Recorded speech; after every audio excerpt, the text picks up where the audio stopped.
نحمدہ نصلی علی رسولہ الکریم اما بعد فاعوذ باللہ من الشیطان الرجیم بسم اللہ الرحمن الرحیم۔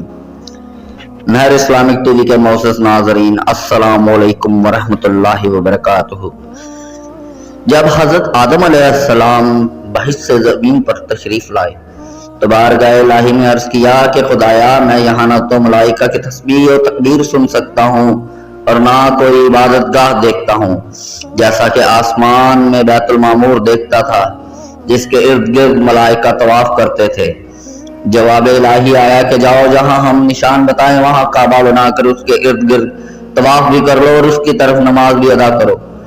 حضرت جبرائیل علیہ السلام ان کی رہبری کے لیے ان کے ساتھ چل پڑے اور انہیں وہاں لائے جہاں سے زمین بنی تھی، یعنی جس جگہ پر جھاگ پیدا ہوا تھا، اور پھر وہی جھاگ پھیل کر پوری زمین بنی۔ حضرت جبرائیل علیہ السلام نے اپنا پر مار کر 7ویں زمین تک بنیاد ڈال دی، جس کو ملائکہ نے 5 پہاڑوں کے پتھروں سے بھرا: کوہ لبان، کوہ طور، کوہ جودی، کوہ ہرا اور طور زینہ۔ بنیاد بھر کر زمین کے لیے چاروں طرف کی دیواریں اٹھا دی۔ اس طرح حضرت آدم علیہ السلام نماز پڑھتے رہے اور اس کا طواف بھی کرتے رہے۔ طوفان نوح تک کعبہ اسی حالت میں رہا۔ اس وقت وہ عمارت تو آسمان پر اٹھا لی گئی اور یہ کعبہ کی جگہ اونچے ٹیلے کی طرح رہ گئی، مگر لوگ پھر بھی برکت کے لیے یہاں آتے تھے اور آ کر دعائیں مانگتے تھے۔ پھر ابراہیم علیہ السلام زمانے تک کعبہ اسی حالت میں رہا۔ جب حضرت اسماعیل و ہاجرہ اس میدان میں آ کے ٹھہرے اور ان کی وجہ سے یہاں کچھ آبادی ہو گئی، تب حضرت ہاجرہ کے انتقال کے بعد حضرت ابراہیم علیہ السلام کا حکم ہوا کہ اسماعیل کو ساتھ لے کر یہاں عمارت کعبہ بنائیں۔ اس کی نشانی اس طرح فرمائی گئی کہ ایک بادل کا ٹکڑا بھیجا گیا تاکہ اس کے سایہ سے کعبہ کی حد مقرر کر لی جائے۔ حضرت جبرائیل علیہ السلام نے اس سایہ کی مقدار خط کھینچا اور ابراہیم علیہ السلام نے اس خط پر زمین یہاں تک کھودی کہ بنیاد آدم نمودار ہو گئی اور اس بنیاد پر عمارت بنائی۔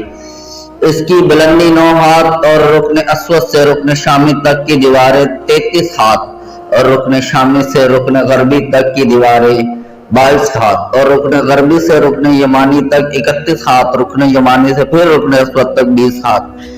لہذا اس وقت یہ کعبہ مستطیل کی شکل تھا۔ حضرت ابراہیم نے خانہ کعبہ کے اندر ایک تغار سا بنایا تھا جو مسئلہ خزانہ کے تھا کہ کعبہ کے لیے جو کچھ نظر تحفے میں آئے اس میں رکھے جائیں۔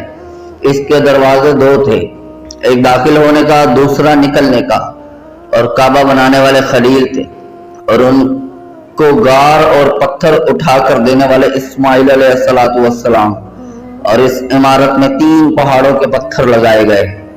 ابراہیم علیہ السلام سے پہلے کسی نے یہاں عمارت نہ بنائی، مگر آپ کے بعد کئی دفعہ اس کی تعمیر و مرمت ہوئی اور اس میں حالات کی وجہ سے کچھ تبدیلیاں بھی ہوئیں۔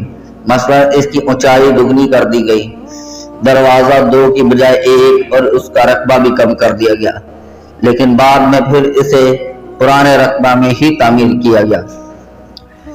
خانہ کعبہ ایک بابرکت عمارت ہے، اللہ تعالیٰ کا گھر ہے، اور میری آخر میں دعا ہے کہ اللہ تعالیٰ تمام مسلمان بہن بھائیوں کو، تمام بزرگان کو اللہ اپنے گھر میں آنے کی توفیق عطا فرمائے اور وہاں عبادات کی توفیق عطا فرمائے اور ہماری غلطیوں سے، کوتاہیوں سے درگزر فرمائے۔ آمین ثم آمین۔ جزاک اللہ خیر۔